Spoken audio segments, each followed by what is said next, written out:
Setelah melalui uji klinis di Bio Farma dan mendapatkan izin edar dari Kementerian Kesehatan, vaksin virus corona Sinovac mulai didistribusikan ke sejumlah provinsi. Pendistribusian vaksin mendapat pengawalan ketat. Pelaksanaan vaksinasi sendiri baru dapat dilakukan setelah adanya izin penggunaan darurat dari Badan Pengawas Obat dan Makanan yang saat ini sedang dilakukan proses pengamatan. Di sisi lain, imbas dari meroketnya kasus baru virus corona akhir-akhir ini, pemerintah memberlakukan PSBB ketat yang berlaku untuk semua daerah di Indonesia. Bersama saya Wilson Purba, kita akan berbincang lebih jauh terkait vaksin sudah di depan mata. Sebelumnya kami menghadirkan perbincangan ke hadapan Anda. Terlebih dahulu kami akan menyampaikan rangkaian informasi seputar peristiwa yang terjadi sepanjang hari ini. 31.000 vaksin Sinovac telah tiba di Denpasar, Bali dan langsung dipindahkan ke ruang penyimpanan kantor Dinas Kesehatan Provinsi Bali. Tahap pertama vaksinasi rencananya akan dilakukan tanggal pertengahan bulan Januari. Kepala Dinas Kesehatan Provinsi Bali memastikan tidak ada tenaga kesehatan di Bali yang menolak divaksin. Pemindahan vaksin ke tempat penyimpanan sementara dilakukan dengan pengawalan ketat dari aparat gabungan TNI Polri. Vaksin tahap pertama ini menyasar 30.320 tenaga medis di Bali.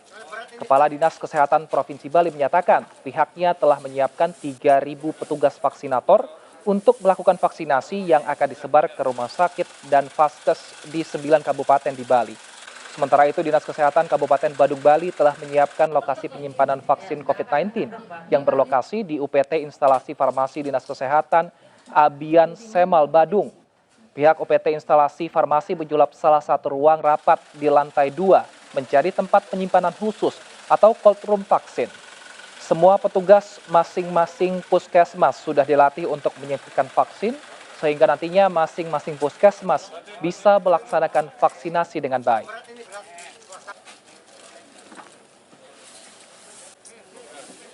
Puluhan ribu dosis vaksin COVID-19 Sinovac juga tiba di Yogyakarta dengan pengawalan ketat personil gabungan TNI Polri. Sementara Gubernur Daerah Istimewa Yogyakarta Sri Sultan Hamengkubuwono X memastikan proses vaksinasi akan dimulai pada 14 Januari mendatang.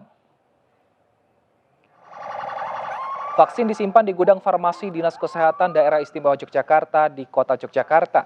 Proses bongkar muat dikawal ketat personil bersenjata. Vaksin yang datang merupakan pengiriman tahap pertama dari total 4 tahap pengiriman sebanyak 2,6 juta dosis vaksin. Sementara Gubernur DIY Sri Sultan Hamengkubuwono X memastikan proses vaksinasi di DIY akan dilakukan mulai 14 Januari. Saat ini Pemprov telah memberikan pelatihan kepada para tenaga kesehatan untuk memenuhi kompetensi sebagai vaksinator. Khusus untuk Provinsi DIY, vaksin akan diberikan pada tenaga kesehatan di tahap pertama, disusul sektor layanan publik dan para lanjut usia berumur 60 tahun ke atas di tahap 2. Di tahap ketiga diperuntukkan bagi masyarakat kelompok rentan dan tahap keempat bagi pelaku ekonomi esensial dan masyarakat lainnya.